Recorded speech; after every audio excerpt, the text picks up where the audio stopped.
Baik, mungkin sebagai tadi sudah diperkenalkan sebetulnya ya, jadi nama saya Juli Ekasari, saya adalah staf pengajar di Departemen Budidaya Perairan, Fakultas Perikanan dan Ilmu Kelautan Institut Pertanian Bogor.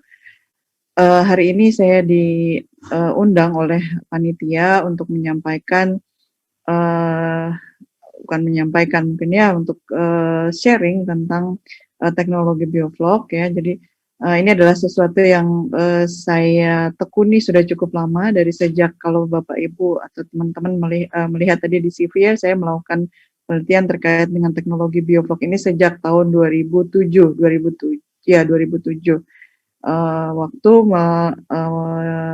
melakukan studi S2.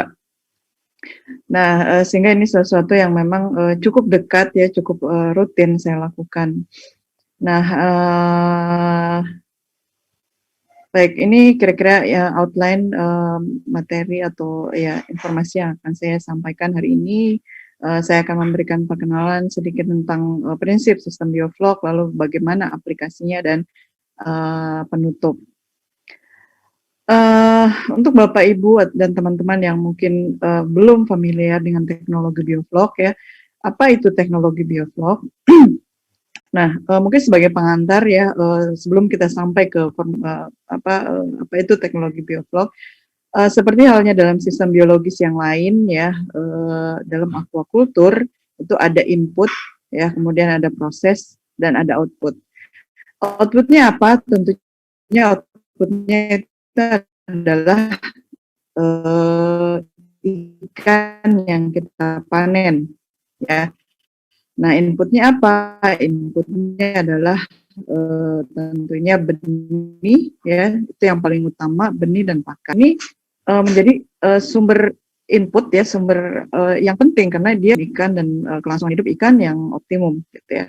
Nah, tapi pakan ini juga menjadi memiliki penambahan pakan ke dalam sistem aquaculture juga memiliki dampak. Nah, kalau kita lihat ya keseimbangan, jadi kalau kita masukkan pakan, kita tahu ya ini sebagai input budidaya. Nah, dari pakan ini ketika kita tambahkan ke dalam air ya, ada yang dimakan tentunya, ada juga yang tidak termakan. Nah, pakan yang tidak termakan ya ini akan terakumulasi. Ya, kalau kita tidak ambil tentunya ini akan terakumulasi sebagai limbah padatan. Sementara pakan yang dimakan ya akan mengalami proses pencernaan. Ya, nah, ketika masuk ke dalam proses pencernaan ada bagian tentunya ada komponen pakan yang bisa dicerna, kemudian diserap, dan ada juga yang tidak bisa dicerna.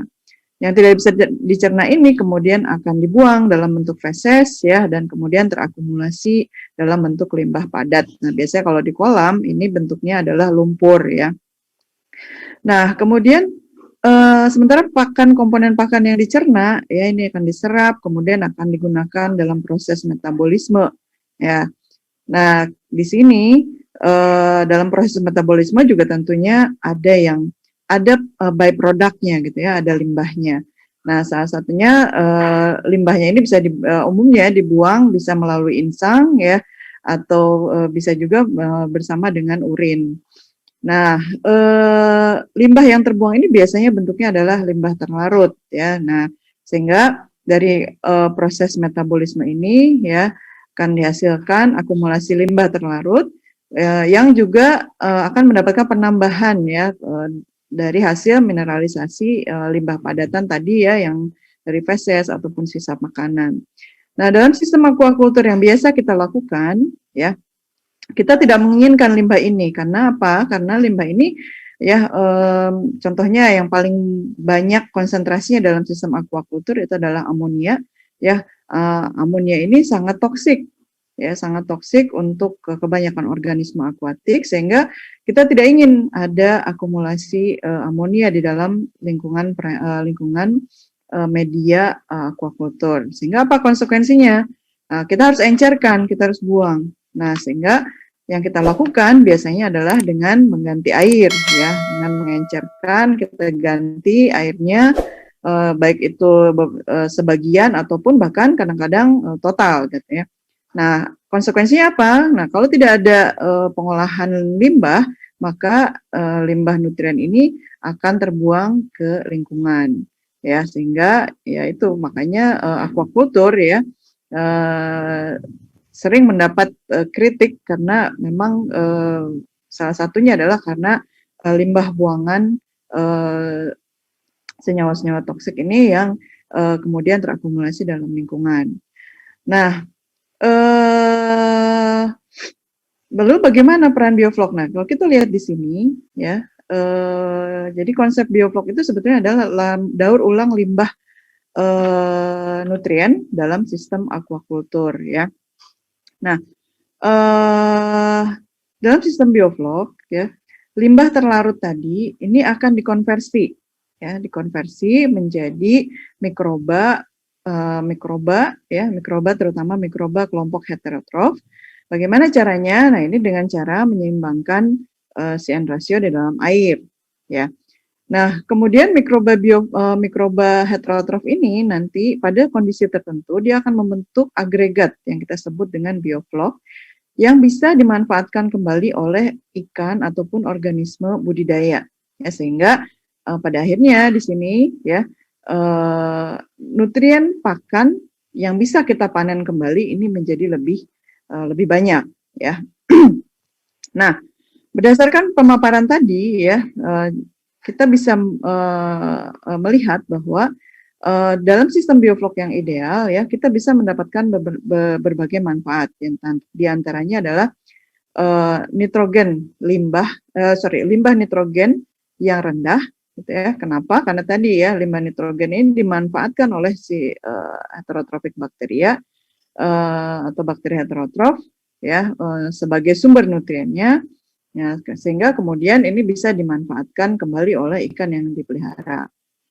Nah, karena limbah nitrogen tadi rendah, konsekuensinya kita juga tidak perlu melakukan pergantian air, bahkan bisa sampai zero ya. Zero itu artinya tidak ada pergantian air sama sekali, ya. Sehingga jumlah pemakaian air per kilogram atau per biomasa panen ini bisa ditekan. Lalu efisiensi pakan.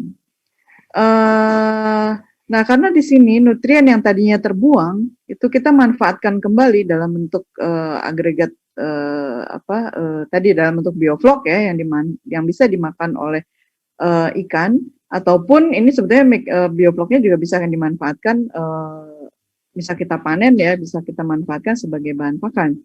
Nah, sehingga konsekuensinya adalah apa? Efisiensi nutrien pakannya menjadi lebih tinggi. Ya, ini salah satu ciri sistem bioflok yang ideal. Nah, sementara dalam perjalanannya ternyata berbagai penelitian juga menunjukkan bahwa aplikasi teknologi bioflok ini juga bisa meningkatkan imunitas ikan yang kita pelihara, ya. Dan ini juga ada beberapa penelitian yang terbaru ya yang menunjukkan bahwa bakteri atau mikroba yang ada dalam sistem bioflok ya ini juga bisa menekan pertumbuhan patogen. Ya, ada sebuah penelitian terbaru tahun 2020 yang menunjukkan bahwa mikroorganisme yang berasosiasi dengan bioflok itu bisa menurunkan tingkat virulensi bakteri penyebab IMS pada udang ya. Sekarang IMS mulai menjadi masalah di Indonesia dan ini mungkin bisa menjadi salah satu strategi juga. Dan ini yang terakhir ya, memang yang terakhir ini penelitiannya belum terlalu banyak, tapi ini juga sudah kita inisiasi di IPB ya. Jadi ternyata bioflok juga bisa meningkatkan kinerja reproduksi walaupun mekanisme aksinya juga masih belum terlalu jelas ya. Baik, nah lalu bagaimana wujud bioflok? Mungkin dari Bapak Ibu atau teman-teman belum pernah melihat ya seperti apa sih bioflok, nggak kebayang gitu ya. Nah kalau kita lihat, nah ini adalah salah satu contoh ikan nila ya, pemeliharaan ikan nila dengan sistem bioflok. Ini ini dilakukan di depan rumah ya, pakai bak terpal. Nah, kalau kita ambil sampel air dari bak pemeliharaan ini, kemudian kita endapkan, ya, kita akan melihat bioflok ini akan mengendap di dasar. Ya, ini kita biasanya kalau untuk sistem bioflok itu kita mengukur volume flok ini dengan menggunakan Imhoff cone ya, jadi kerucut seperti ini. Nah, ini kalau kita ambil airnya, kemudian kita biarkan mengendap, nah dia akan mengumpul di dasar. Nah, kalau kita penasaran lagi, kita lihat di bawah mikroskop. Nah, bentuk bioflok itu seperti ini. Ya, jadi seperti gumpalan. Isinya apa saja? Nah, isinya berbagai jenis mikroba, ya, seperti ada ragi, ya, dari kelompok fungi, atau ya cendawa, ya ragi dari kelompok fungi, ya. Lalu berbagai jenis bakteri, ya. Kemudian berbagai jenis fitoplankton. Lalu ada juga partikel-partikel yang tersuspensi, ya, yang kemudian terjebak dalam matriks bioflok, karena ini adalah dia sifatnya porus, ya, porus itu artinya berpori. Jadi dia bisa menjebak partikel-partikel di dalam dalam bioflok ini.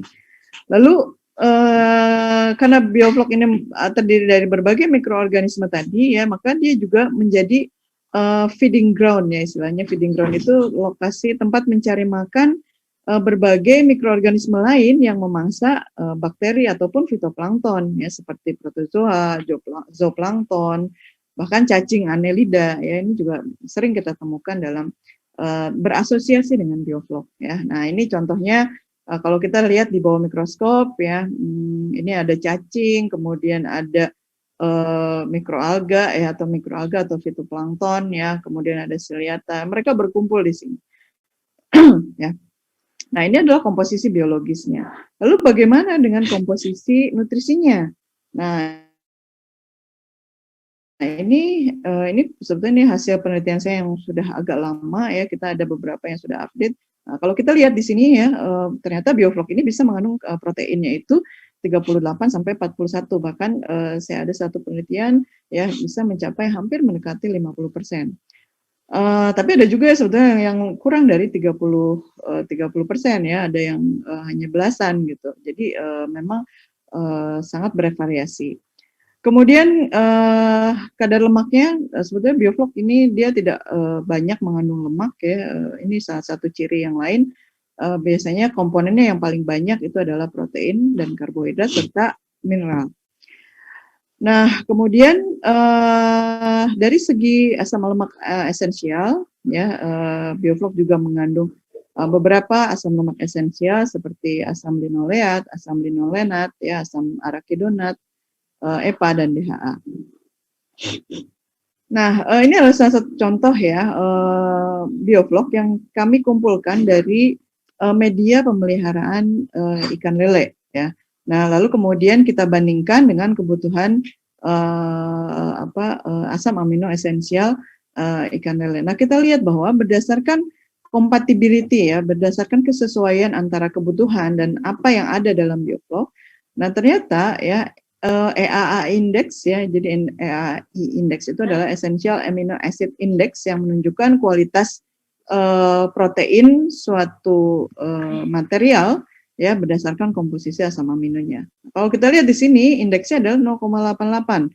Artinya apa? Artinya dia bioflok ini merupakan sumber protein yang baik untuk ikan lele. Nah, lalu mungkin Bapak, Ibu, dan teman-teman juga bertanya, kenapa sih bakteri itu harus membentuk bioflok, gitu, ya? Apakah bioflok ini akan selalu kita temui dalam semua lingkungan akuatik? Nah, ternyata tidak, ya. Jadi mikroba ini membentuk bioflok hanya pada kondisi-kondisi tertentu, ya.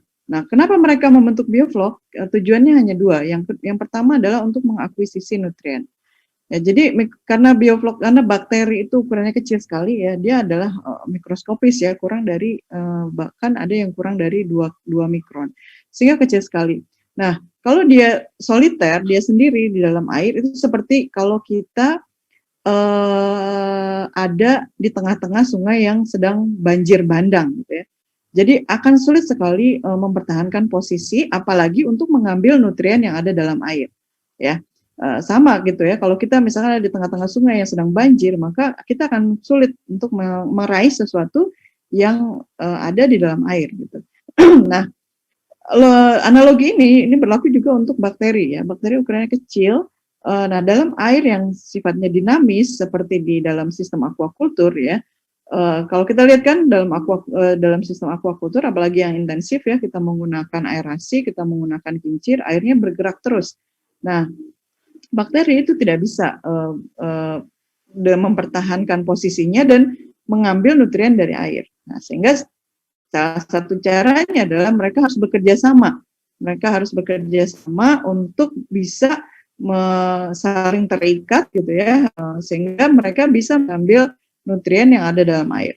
Nah, ketika dia berada dalam bioflok ya di sini, maka air akan masuk ke sela-sela pori-pori bioflok ini. Nah, dengan kecepatan yang rendah, sehingga bisa dengan mudah nutrien yang ada dalam air itu bisa dengan mudah diambil oleh si bakteri. Nah, kemudian fungsi yang kedua ya, bioflok juga memberikan perlindungan terhadap stresor ataupun grazer ya.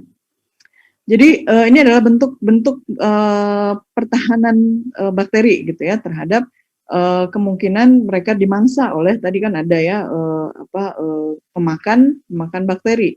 Kenapa? Karena begitu dia dia berada dalam bioflok, maka ukuran bioflok ini besar ya, dan bahkan jauh lebih besar daripada ukuran pemangsanya gitu ya, sehingga mereka akan lebih aman gitu ya. Jadi memang luar biasa ya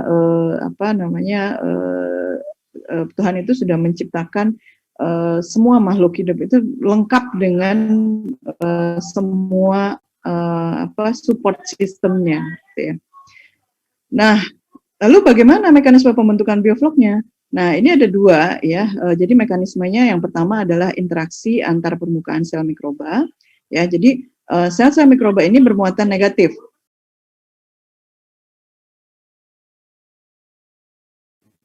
Ya, nah, jadi di sini karena dia bermuatan negatif ya, kalau di air itu ada ion-ion yang bermuatan positif, nah maka ion ini akan menjadi jembatan ya yang menyatukan antar sel-sel mikroba. Ya, konsekuensinya apa? Nah, ini terkait dengan aplikasi ya. Nah, konsekuensinya adalah kita atau salah satu faktor yang berpengaruh pada pembentukan bioflok ini adalah berapa banyak ya ion-ion positif yang ada dalam air. Ya. Nah, kemudian mekanisme yang kedua adalah komunikasi antar sel. Ya, jadi tadi sudah saya sebutkan ya. Jadi kenapa bakteri itu kok membentuk bioflok gitu? Karena mereka sebetulnya saling membutuhkan ya. Mereka perlu untuk salah satunya mengambil nutrien. Lalu bagaimana kok bisa mereka sama-sama gitu ya sepakat untuk membentuk konsorsium ya dalam bentuk bioflok. Nah, ini ternyata bakteri juga bisa melakukan komunikasi ya. Komunikasinya kita sebut dengan quorum sensing. Ya, nah kalau Anda mau Bapak Ibu dan teman-teman kalau mau tahu lebih banyak ya, ini banyak ya pustakanya tentang bagaimana mekanisme quorum sensing.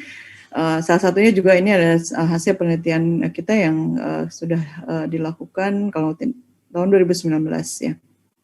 Jadi mungkin kalau ada yang tertarik silahkan membaca lebih lanjut ya.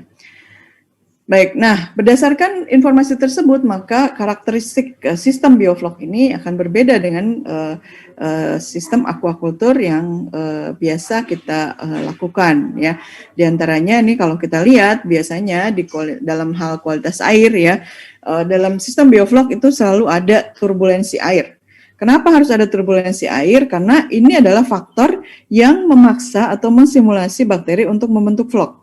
Jadi kalau airnya itu stagnan, maka flok cenderung tidak akan terbentuk karena si bakteri akan berpikir buat apa, bukan berpikir ya buat apa membentuk flok gitu ya. Jadi karena kalau tidak hidup sendiri aja saya udah bisa mengambil makanan gitu dari lingkungan. Nah, dengan adanya turbulensi air, maka mau tidak mau si bakteri harus membuat konsorsium.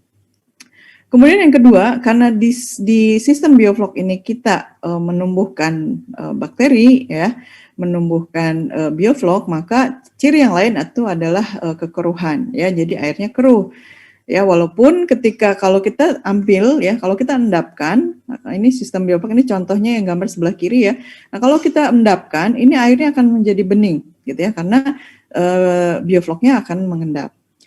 Lalu TSS ya, TSS ini adalah total suspended solid atau padatan padatan tersuspensi ya. Ini juga tinggi karena ada bioflok di situ. Nah, sementara untuk konsentrasi nitrogen anorganik yang terlarut ya seperti tan, nitrat, nitrit ini umumnya rendah. Ya, idealnya rendah, tetapi memang ada ya dalam beberapa kasus yang melaporkan bahwa ternyata pada saat ini yang paling umum adalah trouble-nya adalah nitrit ya, biasanya nitritnya tinggi. Nah, ini sebetulnya menunjukkan bahwa dalam sistem biofloknya belum berjalan dengan sempurna ya. Kemudian DO biasanya ya karena di sini kita punya selain ikan ya kita punya mikroorganisme yang juga ada dalam media pemeliharaan, maka konsumsi oksigen menjadi meningkat ya dibandingkan dengan yang air jernih gitu ya, dengan pemeliharaan ikan dengan air jernih. Nah, konsumsi oksigen meningkat, konsekuensinya apa? Konsekuensinya adalah konsentrasi oksigen terlarut ini biasanya lebih rendah ya. Lalu pada beberapa kondisi ya kita juga bisa melihat adanya perubahan pada alkalinitas dan pH ya. Biasanya dalam sistem bioflok yang betul-betul didominasi oleh bakteri heterotrof yang biasanya pH-nya cenderung lebih stabil walaupun ada kecenderungan menurun ya. pH dan alkalinitas cenderung stabil. Tapi ada juga kadang-kadang dalam sistem bioflok yang didominasi oleh bakteri nitrifikasi, ini alkalinitas dan pH-nya akan menurun dengan tajam. Lalu karakter lain juga tentunya adalah ada keberadaan bioflok ya.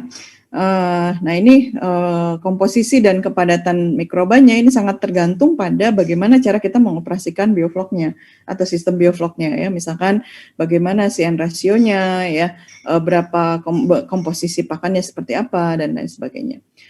Kemudian padatan tersuspensi ini menunjukkan berapa banyak ya, jadi menunjukkan kepadatan bioflok. Ini biasanya kita ukur dengan parameter namanya volume flok ya. Jadi ini contohnya sebelah kiri ini kita bisa menggunakan Imhoff cone ya ataupun wadah lain sebetulnya ya kita bisa gunakan yang dasarnya berbentuk kerucut. Nah ini kita bisa gunakan untuk mengukur berapa volume flok. Ya, jadi volume flok ini bisa mengindikasikan ya berapa kepadatan bioflok ya. Walaupun sebetulnya yang lebih ideal adalah dikombinasikan ya dengan antara volume flok dan total suspended solid. Tapi untuk total suspended solid karena dia membutuhkan peralatan yang cukup paling tidak membutuhkan oven ya dan timbangan yang dengan ketelitian yang tinggi, maka untuk aplikasi di lapangan biasanya kita lihat ke volume flok saja. Nah, kemudian sistem budidaya secara umumnya ya ini sistem bioflok ini biasanya kita aplikasikan di sistem semi intensif sampai intensif atau bahkan super intensif ya dengan kepadatan yang cukup tinggi.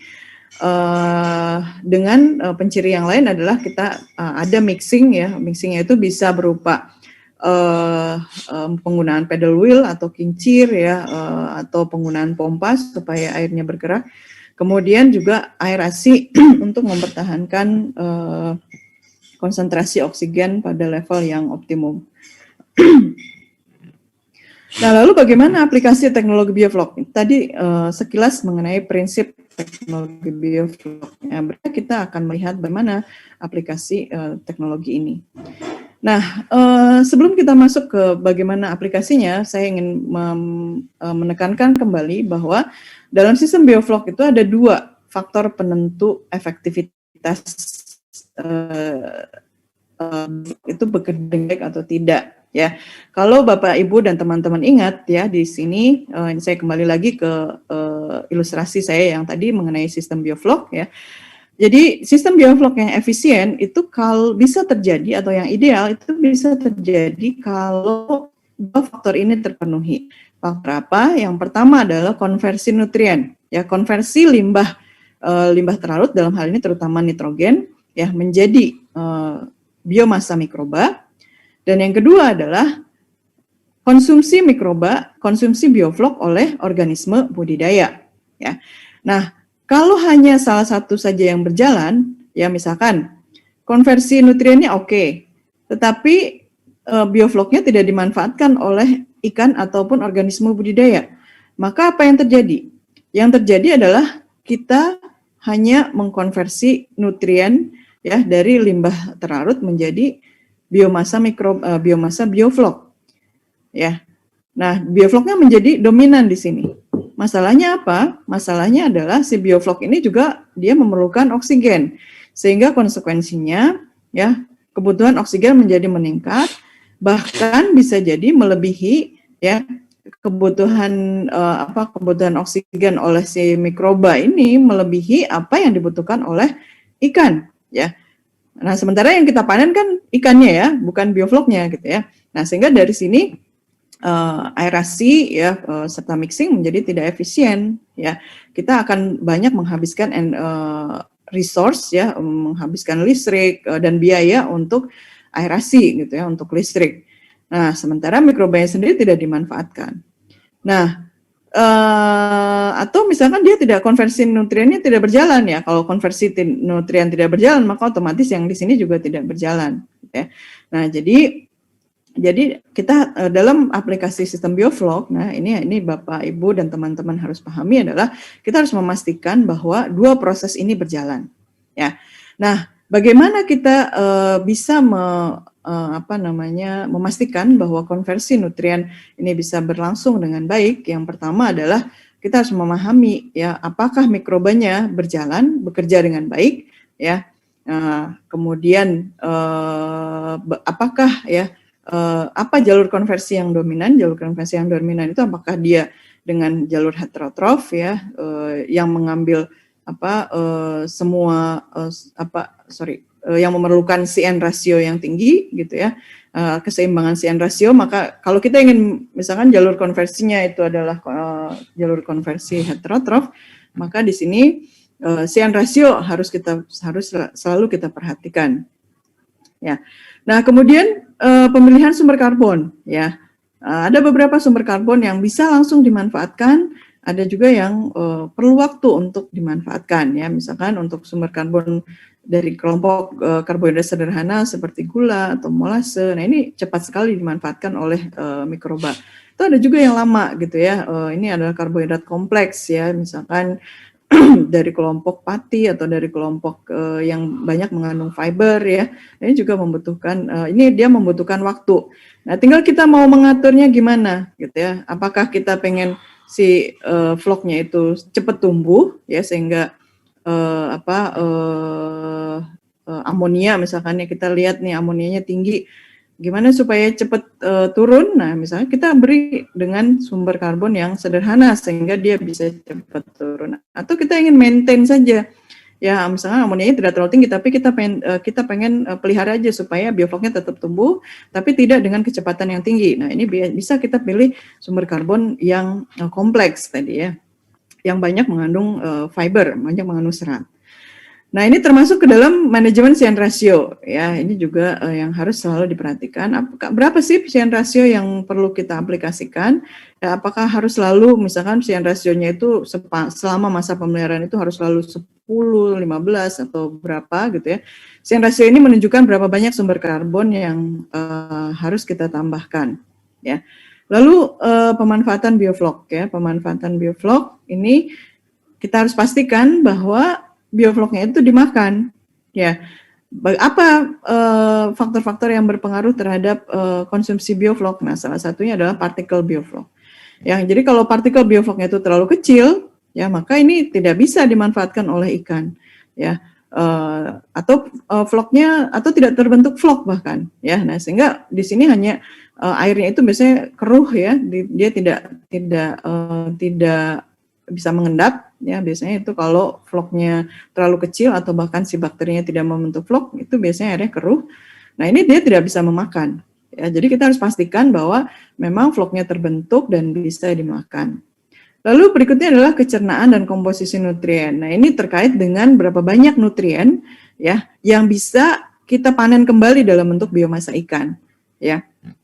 Nah, Jadi ini adalah faktor-faktor ini yang akan menentukan ya tingkat kesuksesan sistem bioflok dalam membawa manfaat ya dalam hal menurunkan limbah nutrien dan meningkatkan efisiensi pakan. Ya. Nah, jadi dalam aplikasinya teknologi bioflok ini ada 3 aspek atau 3 faktor yang harus selalu kita perhatikan. Ya, biasanya kalau kita memelihara ikan itu yang kita lihat kan lihat kualitas air dan organisme budidayanya. Nah, kalau dalam sistem bioflok ada satu lagi yaitu biofloknya. Ya. Nah, kita lihat satu persatu. Untuk organisme budidaya, ya, yang harus kita ingat adalah bahwa tidak semua jenis ikan itu dapat menyesuaikan diri dengan kondisi sistem bioflok. Ya, kita harus memastikan bahwa ketika kita mau mengaplikasikan teknologi bioflok pada ikan tertentu, ya kita harus tahu ya bahwa ikan ini memang dapat hidup pada kondisi keruh. Ya, karena ada beberapa ikan yang sifatnya sangat sensitif ya terhadap padatan tersuspensi ya pada kondisi keruh sehingga dia tidak akan bisa bertahan dalam sistem bioflok.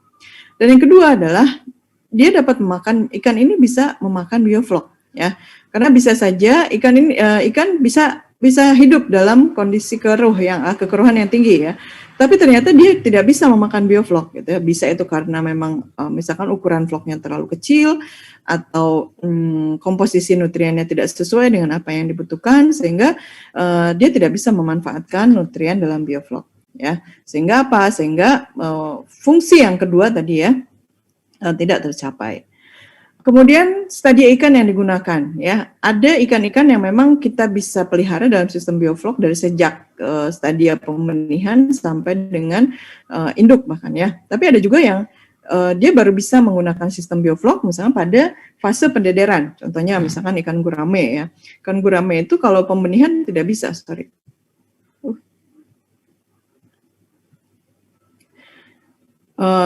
Tapi kalau masuk pendederan ini sudah mulai. Sementara kalau ikan nila itu dari mulai pemeliharaan induk, pembenihan, pendederan, pembesaran kita bisa menggunakan sistem bioflok. Nah, mengapa tidak semua jenis ikan bisa memanfaatkan bioflok? Ini terutama terkait dengan morfologi. Iya ya, morfologi namanya. Morfologi atau struktur insang ya, salah satunya struktur insang atau struktur atau mereka punya atau tidak punya alat atau tidak untuk memanen bioflok ya. Misalnya pada ikan nila ya, ikan nila ini termasuk kelompok detritus atau plankton feeder ya. Jadi di gill raker mereka kalau Bapak Ibu ataupun teman-teman pernah membedah ya dan melihat bagaimana insang ikan nila, kita lihat di situ bahwa ikan nila itu insang gill rakernya itu rapat ya, karena memang didesain sedemikian rupa supaya mereka bisa memanen detritus ataupun fitoplankton yang ada di air ya. Jadi dia sifatnya adalah hampir mendekati filter feeder. Nah, sehingga di sini insangnya itu dilengkapi dengan alat yang bisa mengumpulkan fitoplankton ataupun padatan tersuspensi dalam air, sehingga mereka ini sangat mudah memanfaatkan bioflok. Nah, atau misalnya dari kelompok udang ya, udang faname ini dikenal sebagai udang yang paling dapat memanfaatkan bioflok. Mengapa bisa demikian? Nah, karena mereka di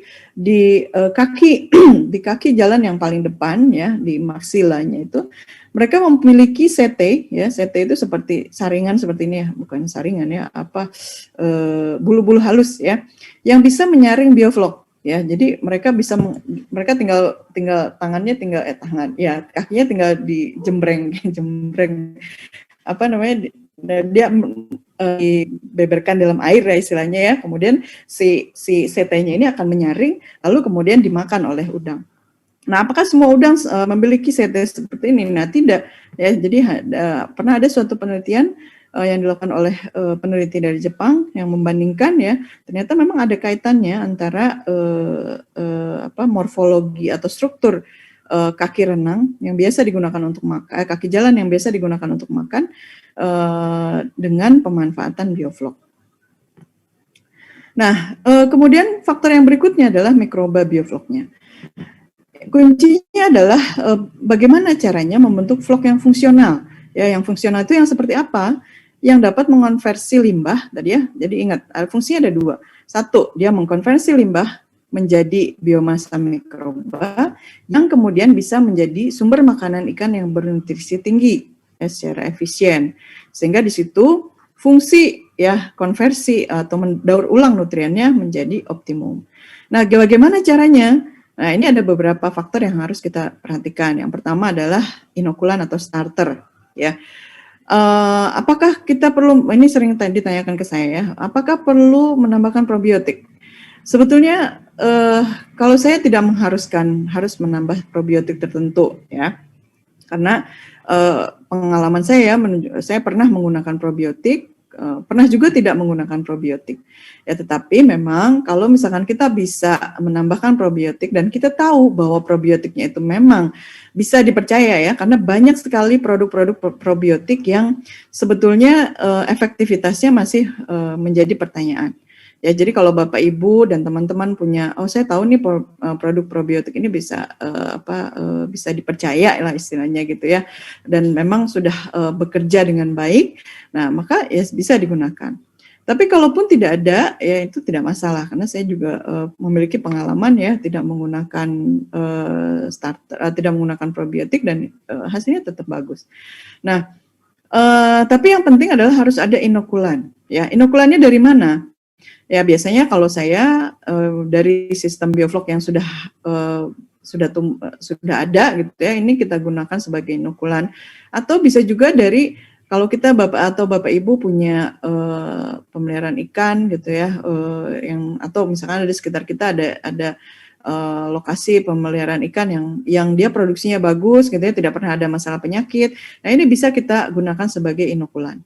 Ibu. Kemudian keseimbangan sian rasio. Nah ini keseimbangan sian rasio supaya si bakteri ini bisa tumbuh ya, terutama bakteri heterotrof yang merupakan komponen utama sistem ini bisa tumbuh. Ini diperlukan keseimbangan rasio antara karbon nitrogen ya. Nah kita harus ya konsekuensinya kita harus ada upaya untuk menyeimbangkan ya. Apakah bagaimana caranya? Nah untuk menyeimbangkan ini kenapa jadi ada garisnya ya? Untuk menyeimbangkan sian rasio ini bisa kita lakukan dengan dua pendekatan. Yang pertama adalah dengan menambahkan sumber karbon eksternal atau melalui formulasi pakan ya, tapi yang paling umum adalah kita menambahkan sumber karbon eksternal. Lalu kemudian nah ini jalur konversi ya, mungkin ini bisa dilewat saja karena ini sangat teoritis, tetapi kalau Bapak Ibu ada yang tertarik, nah ini nanti mungkin bisa kita diskusi lebih jauh ya. Oke, nah untuk keseimbangan sian rasio ya dengan penambahan sumber karbon eksternal, ini biasanya kita lakukan dengan dua pendekatan. Yang pertama adalah dengan menghitung ya, mengestimasi berapa jumlah nitrogen yang terbuang berdasarkan dari jumlah protein atau kandungan protein dalam pakan ya. Atau berdasarkan jumlah nitrogen dalam pakan. Nah, nitrogen dalam pakan ini bentuknya adalah dalam bentuk protein, sehingga kita bisa hitung dari kandungan protein pakan. Nah, atau pendekatan yang kedua adalah dengan melihat konsentrasi ya, dengan melihat konsentrasi nitrogen yang ada dalam air. Nah, caranya dengan apa? Caranya kita mengukur berapa konsentrasi total amonia nitrogen. Nah, ini biasanya kita ukur, bisa kita lakukan dengan menggunakan test kit ya, ataupun kita kirim sampel ke lab ya. Biasanya kalau di lapangan, saya paling gampang adalah dengan menggunakan test kit saja ya. Test kit untuk pengukuran tan ini cukup mudah didapatkan ya dari toko akuarium ataupun online ya, sekarang semuanya bisa online. Nah, berapa sebetulnya sian rasio yang optimal ya? Nah, untuk bisa tumbuh untuk bakteri heterotrof itu sebetulnya sian rasio minimal yang dibutuhkan adalah sian rasionya 4 ya. Jadi 4 dengan sian rasio 4 itu sebetulnya mereka sudah bisa tumbuh. Tetapi yang harus diingat adalah bahwa jumlah bakterinya itu kalau sudah banyak, maka kita juga harus memperhatikan. Nah, sehingga kalau kita mengikuti aturan ini CN rasio 4, maka yang terjadi adalah biasanya kurang tidak memadai ya, karena biasanya dengan konsentrasi nitrogen yang cukup banyak di sistem aquaculture, dengan CN rasio 4 ini pas-pasan lah istilahnya. Nah, sehingga kita umumnya meningkatkan CN rasio ya, biasanya saya paling tidak 6 ya. Nah, kemudian tadi ya, nah bisa ini dengan pengukuran konsentrasi tan ini juga sama sebetulnya. Jadi kalau misalkan konsentrasi tannya itu 1 mg per liter ya, maka kalau kita mengikuti rasio CN-nya 4 misalkan ya, maka jumlah karbon yang atau konsentrasi karbon yang harus kita tambahkan itu adalah 4 mg per liter. Itu karbonnya ya. Nah, ini juga harus kita hitung balik ya. Jadi kalau misalkan kandungan karbon dalam satu bahan, misalkan kita menggunakan molase ataupun gula gitu ya. Nah, ini dia mengandung 40% karbon, maka jumlah karbonnya ini jumlah konsentrasi molasenya atau konsentrasi molasenya berarti bisa sekitar 8 sampai 10 mg per liter. Ya, jadi itu kira-kira ilustrasinya. Mohon maaf Ibu. Ya, waktunya mau habis ya? Ya, 4 menit lagi, Bu. Oke, waduh, silakan. Terima kasih, Bu. Oke, terima kasih untuk pengingatnya ya. Bagaimana prosedur umum teknologi bioflok ya? Prosedur umumnya sebetulnya hampir sama dengan metode pemeliharaan ikan yang lain ya. Jadi ada persiapan, penebaran dan pemeliharaan ikan ya. Tapi yang justru yang penting adalah bagaimana kita memonitor tadi ya densitas bioflok, kemudian adanya mixing dan aerasi serta penambahan sumber karbon. Oke. Nah, ini mungkin karena waktunya terbatas, saya skip saja ya. Ini sebetulnya ada beberapa contoh ya bagaimana kita hasil kami kita lakukan untuk ikan nilam ini kita menggunakan bak pengendapan yang bertujuan untuk mengontrol kepadatan bioflok. Ya, kita lihat di sini hasilnya. Ini pemeliharaannya selama 112 hari. Jadi target kita waktu itu adalah untuk menghasilkan ikan dengan bobot 1,2 kilo ya, ikan nila merah. Nah, kalau kita lihat di sini ya FCR dan laju pertumbuhannya memang menunjukkan peningkatan yang signifikan ya, dan kalau kita bandingkan dengan hasil penelitian yang lain, ini hasil yang kita dapatkan baik untuk sistem bioflok yang biasa yang konvensional ataupun bioflok dengan bak pengendapan ini masih lebih baik daripada hasil penelitian sebelumnya ya. Nah, kemudian ini contoh juga ya bagaimana kita merekayasa kualitas bioflok supaya komposisinya lebih baik gitu ya. Salah satunya adalah dengan menambahkan mikroalga ya. Kita tahu bahwa mikroalga ini memiliki komposisi nutrien terutama senyawa-senyawa bioaktif ya seperti asam lemak esensial, kemudian karotenoid ya. Nah, kita pengen tahu nih bagaimana apakah mikroalga ini bisa mengupgrade kualitas bioflok atau tidak gitu ya. Nah, ternyata memang dari segi ukuran saja ya penambahan mikroalga ini bisa meningkatkan ukuran bioflok ya. Jadi lebih besar ya. Jadi kalau misalkan kita punya masalah ya biofloknya tidak bisa atau bakterinya tidak bisa membentuk flok atau floknya kecil-kecil, nah salah satu strategi yang bisa kita gunakan adalah dengan menambahkan mikroalga. Baik. Ini saya skip. Nah, ini ya kalau kita Bapak Ibu atau teman-teman ingat ya bahwa salah satu manfaat dari bioflok ini adalah peningkatan efisiensi pakan. Nah, berdasarkan prinsip tersebut ya ternyata strategi yang mungkin kita bisa lakukan ya untuk menekan biaya pakan itu adalah dengan menggunakan pakan dengan kadar protein rendah ya. Tetapi yang harus diingat ini hasil penelitian kami di ikan lele ya, menurunkan kadar protein juga tidak sembarangan ya, tidak bisa terlalu rendah gitu ya. Karena kalau terlalu rendah ini ternyata belum bisa dikompensasi oleh bioflok yang dimakan. Ya, ini contohnya di ikan lele. Waktu itu kita penelitian membandingkan pakan, ini agak ekstrim memang ya, yang satu menggunakan pakan komersil dengan kadar protein 33%, yang satu lagi menggunakan pakan dengan kadar protein 14%, jadi hampir setengahnya gitu, bahkan lebih kurang dari setengahnya. Nah, apa yang terjadi ternyata memang kalau kita lihat ya di sini FCR-nya menjadi naik gitu ya, dan biaya pakannya ya walaupun harga pakan dengan kadar protein rendah ini lebih murah, tetapi karena FCR-nya naik maka biaya pakan per kilogram ikannya malah menjadi lebih tinggi. Sementara hasil penelitian lain di udang ya, ini menunjukkan bahwa penurunan kadar protein ya dari 36 menjadi 30 ini bisa menghasilkan kinerja produksi yang bahkan lebih baik ya pada sistem bioflok, lebih baik daripada udang yang dipelihara dengan sistem konvensional dengan kepadatan yang lebih rendah yang diberi pakan dengan kadar protein yang lebih tinggi. Ya, ini contoh penelitian lain yang kita lakukan ini pada ikan patin ya. Kita bisa menurunkan feeding rate ya dari 8% menjadi 5% ya, sehingga kita bisa menghemat pakan di sini. Dan keuntungan lainnya adalah ikan yang kita dapatkan juga ternyata bisa lebih kuat ya terhadap stres. Ini mungkin tambahan saja ya, integrasi sistem bioflok ya, ini juga yang sedang berkembang ya, bagaimana sistem bioflok ini diintegrasikan dengan sistem yang lain ya, seperti misalkan IMTA ya, Integrated Multitrophic Aquaculture, ataupun aquaponik untuk yang di air tawar ya. Ini pengenalan saja. Nah, mungkin yang terakhir untuk aplikasi sistem bioflok ya, mungkin Bapak, Ibu, dan teman-teman juga sering atau pernah mendengar, karena bioflok sebetulnya bukan sesuatu yang baru, ya.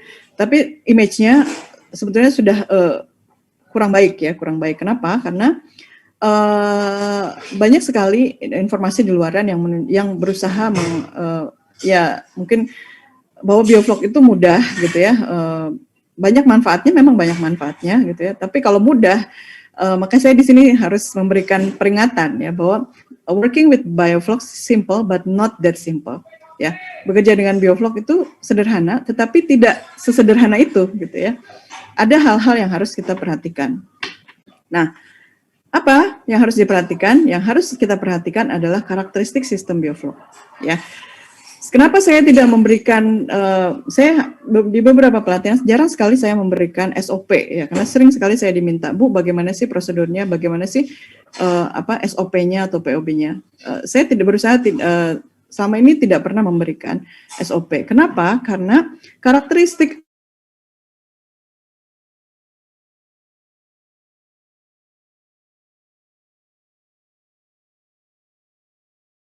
yang pH-nya tinggi. Ya, kalau pH-nya tinggi, maka tidak perlu lagi kita menambahkan kapur, gitu ya. Nah, sementara ada juga air yang pH-nya rendah, gitu ya. Ada ya, misalkan airnya cenderung ke gambut, gitu ya. Nah, maka dia umumnya pH-nya rendah. Sehingga apa? Sehingga ya harus ditambahkan kapur, gitu ya. Kapurnya juga yang seperti apa? Ya, apakah kita bisa hanya menambahkan kapur tani, gitu ya? Ataukah kita harus menambahkan kapur tohor, misalnya untuk menaikkan pH dan sebagainya. Jadi Bapak, Ibu, dan teman-teman harus memahami kondisi karakteristik airnya seperti apa dulu sebelum membuat SOP sendiri. Ya, jadi saya sangat menyarankan Bapak, Ibu, dan teman-teman membuat SOP sendiri berdasarkan prinsip-prinsip sistem bioflok yang sudah tadi saya jelaskan. Nah, ini contoh ya bagaimana karakter bioflok ya. Kalau Bapak, Ibu, dan teman-teman lihat sebelah kiri ini adalah sistem bioflok ya, tetapi floknya tidak terbentuk dan di sini airnya berbau amonia. Ya, jadi ini di sini sistemnya gagal dan ini ikannya banyak yang mati ini di ikan lele. Sementara di lokasi yang lain ya ini sistem floknya terbentuk ya. Kalau Bapak Ibu lihat di sini ya floknya cenderung mengendap dan airnya jernih. Nah, dan airnya juga tidak berbau amoniak ya. Sama-sama ikan lele ya, hanya berbeda lokasi. Nah, jadi dari sini maka saya tekankan lagi untuk aplikasi sistem bioflok ya, kita harus memperhatikan, harus selalu melakukan monitoring dan sampling ya, monitoring ikan ya, bagaimana nafsu makannya, bagaimana pertumbuhannya ya, lalu kualitas air ya. Memang ini mungkin kalau di lapangan bisa jadi ini menjadi salah satu kesulitan tersendiri ya, apalagi misalkan pengen mengukur DO ya, DO meter harganya sekarang masih mahal gitu ya, jadi susah. Tapi paling tidak untuk pH ya, pH itu kan murah ya. Ini saya kira masih bisa ya. Dan kita bisa juga melihat ya apakah sistem kita itu bagus atau tidak dari pH-nya. Kemudian yang juga penting adalah vlog volume ya, volume vlog. Ya, kita bisa membuat alat-alat sederhana ya. Biasanya kalau saya tidak punya in-house cone, pas lagi ke lapangan saya nggak punya in-house cone, nggak bawa. Nah itu saya pakai pakai botol air mineral yang dipotong atasnya gitu ya, kemudian saya balikan. Nah, kita lihat, kita buat kira-kira ini kalau dalam satu botol yang besar 1 liter misalkan ya, kita lihat berapa volume vlognya. Apakah dia terlalu tinggi atau masih di bawah atau masih terkendali gitu ya. Nah, baik, sebagai penutup ya, teknologi bioflok memungkinkan budidaya intensif hemat air. Ya, jadi ini saya tetap percaya dengan berbagai kelemahan dan kelebihannya bahwa teknologi bioflok ini akan bisa berkembang menjadi salah satu strategi sistem budidaya untuk aquaculture masa depan. Ya, karena air ya, sumber daya lahan itu semakin menipis, itu adalah sesuatu yang pasti ya. Jadi mau tidak mau kita harus menyesuaikan.